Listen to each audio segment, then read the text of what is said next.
Bismillah, alhamdulillah, wassalatu wassalamu ala rasulillah, amma ba'du. Para akhwat salafiyat rahimakunallah. Ya, sampai kepada saya pertanyaan tentang Ustadz Adi Hidayat. Ya, para ustadz salafi, ustadz sunnah telah mempelajari orang-orang yang muncul dan dinisbatkan sebagai penceramah atau dai, ya, Adi Hidayat dan yang lainnya, diantaranya ustadz-ustadz kita yang membahasnya di grup ustadz, ya, Ustadz Badrul Salam, Ustadz Zainal Abidin, saya sendiri, kemudian Ustadz Ahmad Zainuddin, ya, dan para ustadz-ustadz yang lain yang punya grup, termasuk Ustadz Abu Haidar, ya, dan yang lainnya, hafizahumullah. Dan orang ini dinyatakan manhajnya bermasalah, ya, bukan dilihat dari kemampuan dia, katanya menghafal Al-Quran dengan ayatnya, atau menghafal hadis dengan nomor-nomornya. Kalau cuma sekedar itu gampang dilakukan, karena sekarang di komputer semua ada. Cuma saya perlu sampaikan, Syekh bin Baz rahimahullah ta'ala, ya, ulama besar, Syekh Al-Albani rahimahullah ta'ala, Syekh Abdul Muhsin Al-Abbad, Syekh Ibnu Utsaimin, ketika menyebutkan Al-Quran tidak pernah menyebutkan nomor ayat, karena mereka hafal semua Al-Quran. Orang yang hafal Al-Quran tidak pernah sebutkan nomor ayat, karena mereka mengetahui, para penuntut ilmu gampang mencari hal tersebut, apalagi sekarang ada indeks. Hadis-hadis kalau masalah nomor, kalau kita menulis, kita akan sebutkan, karena ceramah sama dengan berbeda dengan tulisan. Kalau kita menulis, kita akan sebutkan nomor karena kita merujuk. Adapun kalau kalau hadis dihafal, itu rata-rata para ulama tidak menyebutkan nomor karena mereka sudah tahu ini ada dalam Sahih Bukhari, ini dalam Sahih Muslim.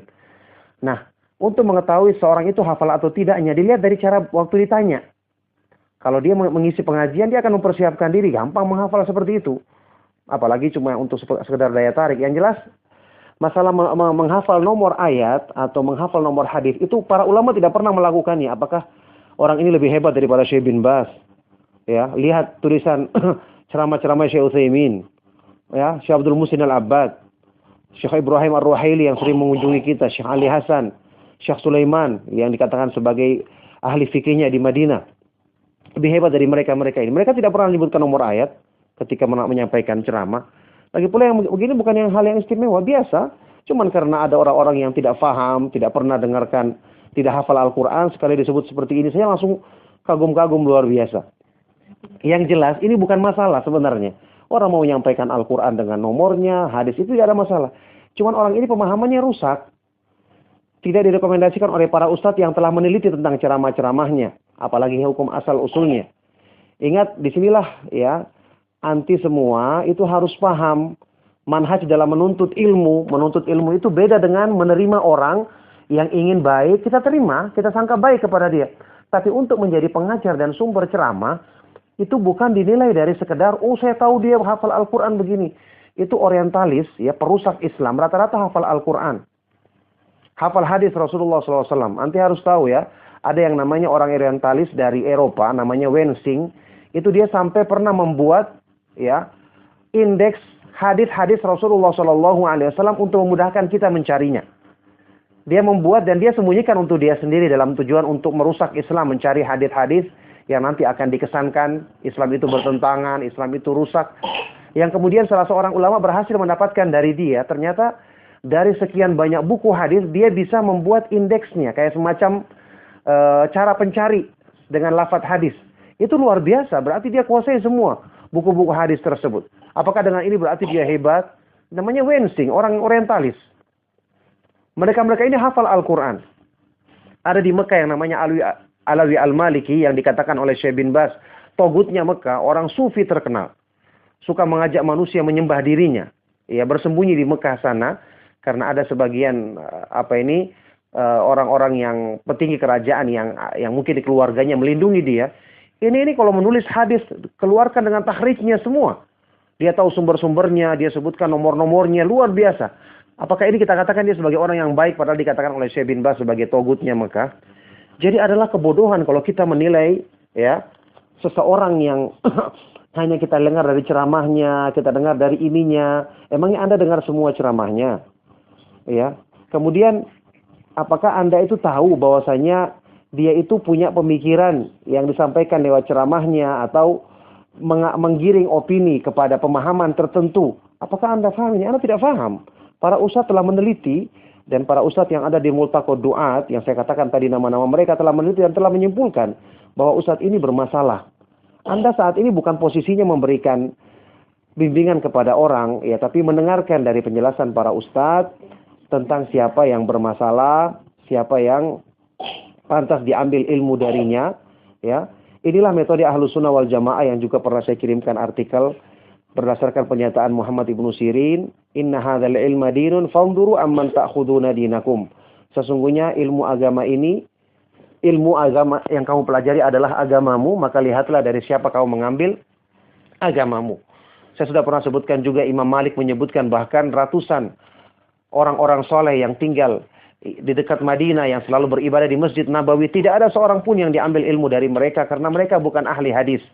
Ini saya nukilkan semua dalam tulisan yang mungkin pernah juga di-share di grup ini, ya. Lihatlah dari siapa kau mengambil ilmu agamamu, juga ada ceramah saya tentang masalah itu, supaya kita mengetahui beda antara kita mengajak orang berteman, sama-sama saling menasihati, kita bersangka baik sama dia, tapi menjadikan orang guru ini punya level tersendiri. Orang yang menjadi guru agama itu bukan cuma orang yang soleh, bukan cuma orang yang kuat hafalannya, tapi harus benar manhajnya. Kita tahu asal usulnya dalam menuntut ilmu, ya, bukan sekedar pandai berbicara atau menampakkan sesuatu yang kita katakan tadi hafal sampai mengetahui ayat Al-Quran dengan nomor-nomornya. Ini para ulama tidak melakukannya. Apakah dia mungkin bisa dikatakan lebih pintar dari para ulama? Para ulama tidak melakukannya.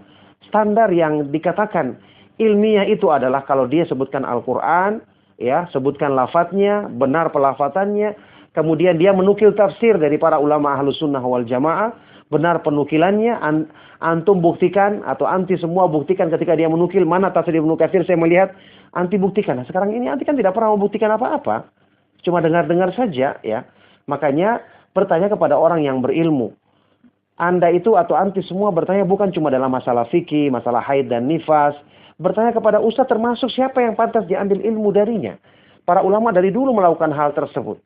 Ya, sebagai seorang ahlu sunnah atau salafi, ikut manhaj salaf, bukan mengikuti manhaj hawa nafsu kita sendiri-sendiri, pertimbangan kita sendiri-sendiri dalam menuntut ilmu. Barakallahu fikum. Ini jawaban saya tentang ustadz atau yang disebut dengan Ustadz Adi ini atau yang lainnya, ya. Ada hal-hal yang banyak tersebar di masyarakat, tersebar di kalangan salafiyin, ustadz-ustadz yang bermasalah tersebut tidak dirujuk kepada para ustadz yang telah mengetahui keadaan mereka, akhirnya kacau keadaannya. Dan mereka-mereka ini ada yang sudah dihubungi, dinasihat, tapi tidak berubah. Sehingga begitu seperti itu keadaannya. Makanya untuk menilai seseorang sebenarnya bisa kita bertanya dalam masalah-masalah manhaj kepada dia. Contohnya, kalau ingin menilai seorang ustadz, tanyakan bagaimana tanggapannya terhadap demo, bagaimana tanggapannya terhadap kelompok-kelompok yang menyimpang, akan kelihatan penilaiannya. Ya, akan kelihatan manhajnya yang sesungguhnya. Itulah cara menilai manhaj pemahaman seorang untuk dijadikan patokan apakah pantas diambil ilmu darinya atau tidak. Semoga Allah Subhanahu wa taala menjaga kita semua dalam kebaikan. Demikianlah, sallallahu wasallam wa barak ala nabiyina Muhammad wa ala alihi wa sahbihi ajma'in walhamdulillahirabbil alamin.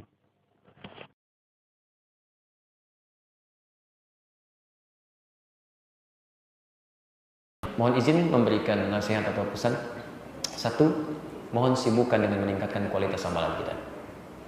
Dan tolong iringi itu dengan menjauhkan segala macam amalan-amalan, kegiatan-kegiatan yang bisa mengurangi atau menghilangkan pahala bagi kita semua.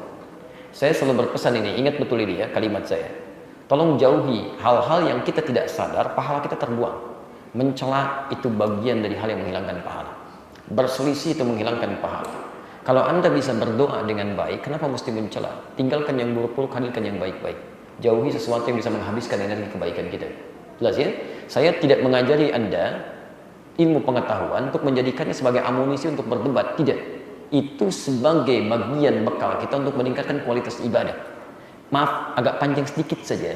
Ini penting saya sampaikan. Karena sampai dari kemarin tadi ya, kami mendengar ada hal yang sebenarnya tidak perlu itu terjadi. Ya. Tidak perlu terjadi. Ya.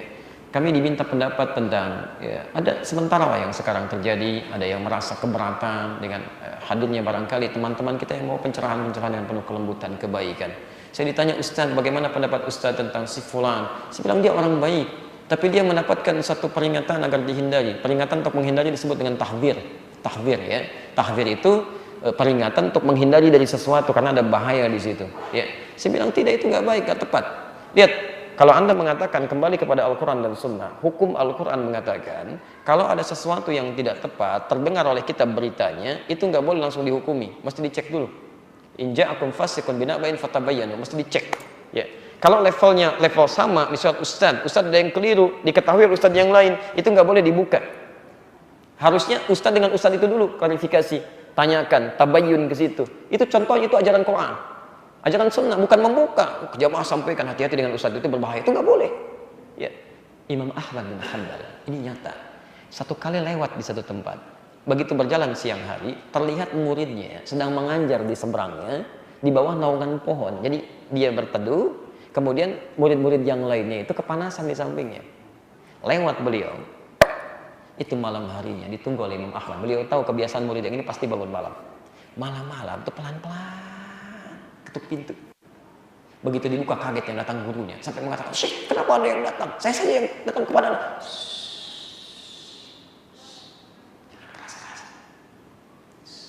Supaya nggak kedengaran. Jangan keras-keras katanya. Jangankan orang lain, orang rumah pun nggak boleh dengar. Sini. Ketika dibilang duduk pelan-pelan, tadi kalimatnya pelan sekali. Tadi saya lihat siang-siang kamu ngajar. Pada murid-muridmu, mereka kepanasan, kamu tidak. Besok jangan begitu ya. Diam muridnya. Sudah, kembali sana ibadah. Saya pamit pulang. Anda bayangkan, seorang guru mulia, ahli Quran, ahli hadis, dekat dengan Allah, ibadah luar biasa, mengetahui guru yang dari muridnya salah, itu pelan-pelan dibetulkan supaya tidak menyebar kesalahannya. Anda bukan ahli Quran, bukan ahli hadis, jauh kedekatannya dengan Allah. Bagaimana bisa menyebarkan keburukan orang lain yang belum tentu benarnya? Itu nggak boleh begitu. Ya, itu bahaya. Ingat ya, Anda membuka misalnya keterangan tentang orang lain, kalau benar ceritanya itu gibah, kalau salah itu fitnah. Pilihannya cuma dua. Awas. Kalau bukan gibah itu fitnah, jadi nggak boleh. Ya, maaf kalau saya agak tegas ini tentang hal ini, karena ini nggak boleh terjadi. Nggak boleh. Jadi jangan saling menyalahkan, jangan saling mencela. Kalau ada sesuatu yang keliru, doakan, kemudian klarifikasi. Kalau salah kita tinggalkan. Tapi kalau benar, hanya mungkin perbedaannya untuk kemudahan aja. Bismillah ada 70 hadis, ada 4 cara, dijaharkan, disirkan, tidak dibaca sama sekali. Baca yang pertama, tidak yang lainnya. Nggak usah ribut, ketentuannya dari Nabi ada semua. Ada semuanya. Tapi kalau misalnya nggak sholat, nggak baca Al-Fatihah, itu yang ditinggalkan. Itu pun nggak boleh dicela, diajarkan dulu. Jadi kalau ada sesuatu yang benar, jangan langsung rame dulu, gitu. Nggak boleh begitu. Kenapa sih? Saya ini baru 4 tahun di Indonesia. Begitu datang ke sini, kok lihat, kenapa sih orang pada ribut nih, paling berkelahi, berselisih, sampai ribut macam-macam, sampai ada belajar pulang ke rumah jadi ribut di rumah. Antum tim belajar apa sebenarnya? Sampai bisa rame begitu. Zaman Nabi orang kasar, belajar Islam jadi lembut. Kenapa zaman sekarang orang lembut belajar jadi kasar? Kalau memang ada yang salah, itu kan sama-sama saudara, kenapa jadi ribut? Datang, bicara, pelajari sama-sama, itu. Kecuali yang diajarkan bukan Quran Sunnah, ngajarkan kelompok mungkin. Gitu. Anda sih mau ngajak pada siapa? Kalau belajar Quran dan Sunnah, keluarkan Qurannya, keluarkan Sunnahnya, bahas pelan-pelan. Kalau ada yang mengajarkan itu, dipraktekkan, walaupun beda dengan Anda, nggak ada masalah. Syekh Al-Albani, ketika di sampingnya beda, nggak ada masalah beliau. Ngelihat temannya sholat, tangannya begini-begini. Ya. Sedangkan dia berpendapat yang paling kuat itu yang diam, tapi nggak pernah dicela. Datang sini, pelan-pelan. Fulan, kamu yang tadi begitu, saya sih belum pernah lihat. Ya, tapi kalaupun harus begitu, jangan terlalu kencang lah mungkin. Tapi nggak dicela. Jadi biasa saja gitu kan. Nah, jadi saya mohon izin kenapa saya tegas menyampaikan ini karena sayang kami Pak, Bu ya. Ya mumpung kami masih ada, khawatirnya kami misi dakwahnya sudah selesai di sini, harus pindah ke tempat lain atau mungkin tidak berada di sini. Nah, kondisi ini masih seperti ini nggak baik. Ini nggak baik ya. Kecuali mungkin Anda punya kelompok ingin dijaga, tidak harus sama dengan yang lain, sampaikan saja sudah selesai gitu kan. Tapi tetap menjaga silaturahim. Ya, tetap menjaga silaturahim. Maafkan kalau ini kurang menyenangkan untuk terdengar ataupun diketahui oleh pemirsa, tapi ini nyata. Situasi yang nyata yang hadir di sekitaran kita dan ini salah, mutlak salah. Harus dibenarkan. Baik. Demikian, jika dalam hal yang kami sampaikan ada yang keliru, mohon saya dimaafkan ya.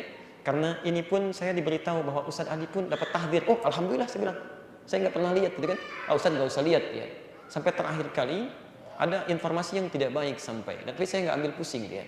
Ada informasi menyampaikan kalau Ustadz Ali itu terlibat dari satu di antara orang yang terlibat memfasilitasi jemaah haji yang lewat Filipina itu yang 177 paspor. Waliyadzubillah, saya travel nggak punya, macam-macam nggak punya, nggak haji lagi saya, nggak ada kerjaan. Jadi halal itu sudah nggak penting ya, sudah nggak penting. Jadi mohon izin, tapi kita nggak boleh mencela. Kita mendoakan, bangun silaturahim dengan baik, dan dengan itu insya Allah kebaikan-kebaikan bisa didapat. Demikian, subhanakallahumma wa bihamdika asyhadu an la ilaha illa anta astaghfiruka wa atubu ilaik. Wa akhiru da'wana alhamdulillahi rabbil alamin. Assalamualaikum warahmatullahi wabarakatuh.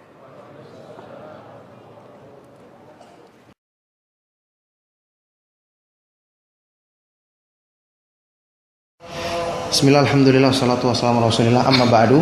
Ya, telah sampai kepada ana ya Abdullah Taslim berita tentang tersebarnya sebuah pernyataan yang direkam dari ucapan ana sendiri sehubungan dengan beberapa orang yang ditanyakan, yang itu saya sampaikan di sebuah grup WA sebagai pembina saya dan secara pribadi, yang kemudian sudah saya nasihatkan supaya tidak disebar karena itu menyebut nama orang. Tapi qadarullah terjadi ada orang yang menulis dan memprovokasi dengan menambah-nambahkan itu sebagai dari Radio Roja yang mesti benar, mesti tidak mungkin salah. Ini tidak mungkin dikatakan oleh seorang muslim yang berakal, apalagi yang kenal agama ya. Tidak ada maksud untuk menjelaskan seperti itu. Penjelasan saya tadi adalah dalam hal menerapkan kaidah ilmu kepada siapa kita mengambil ilmu. Orang yang kita kenal, ketika ditanyakan kepada saya dan saya menukil para ustadz yang lain juga yang tidak mengenal, maka kita katakan kami tidak kenal. Kalau orang itu kita terima sebagai teman kita, sebagai orang yang kita anggap sebagai saudara, kita terima. Tapi untuk mengambil ilmu itu harus orang yang ahli, harus orang yang ahli. Sama kalau kita ditanyakan misalnya, ya kita ingin berobat kepada seseorang tetangga kita yang baik, tentu kita tidak akan datang berobat hanya karena dia baik kan. Harus dia ahli dalam hal ini, dia benar-benar menguasai ilmu kedokteran, benar-benar dia sudah resmi dapat izin untuk buka praktek. Itu maksudnya. Adapun orang yang tidak kita kenal, mungkin kita anggap dia baik, mungkin kita anggap dia ramah, tapi tidak mesti itu kita jadikan sebagai tempat untuk jadi rujukan dalam bidang ilmu tertentu. Itu yang saya tekankan di akhir, yang kelihatannya itu kemudian dipotong dan tidak disebarkan. Ya, kemudian apalagi menyebutkan nama tokoh tertentu yang saya sempat contohkan, memang saya contohkan dengan menukil ucapan ulama yang ada di Saudi. Dalam hal ini Syekh bin Baz rahimahullah ta'ala, yang itu bukan tujuannya untuk menjelek-jelekan tokoh, tapi ketika terjadi perdebatan di antara para ulama, ada orang yang dinilai seperti itu oleh para ulama kita. Ala kulli hal, jadi kesimpulannya apa yang disebutkan dalam tulisan tersebut adalah fitnah, sangat provokatif ya, tujuannya untuk mengadu domba. Semoga ikhwan-ikhwan yang kenal sunnah, yang paham tentang agama tidak menelan mentah-mentah begitu saja. Ini juga akibat diantara mudahnya penyebaran berita di media sosial, dan saya sudah ingatkan berkali-kali anggota grup, saya sebagai pembina harusnya jangan disebar ya, jangan di ekspos keluar karena ini menyangkut jawaban pribadi, dan saya sebagai pembina tentu ketika ditanya saya harus memberikan jawaban di dalam grup tersebut, dan saya berlepas diri ketika ada orang-orang yang menyebarluaskannya tanpa izin, kemudian juga apalagi dengan cara yang ditambah-tambahkan dengan tulisan seperti ini. Semoga Allah Subhanahu wa taala melindungi kita semua dari segala keburukan ya. Na'am, demikian. Sallallahu wasallam wa baraka ala nabiyina Muhammad wa ala alihi wasahbihi ajmain. Walhamdulillahirabbil alamin.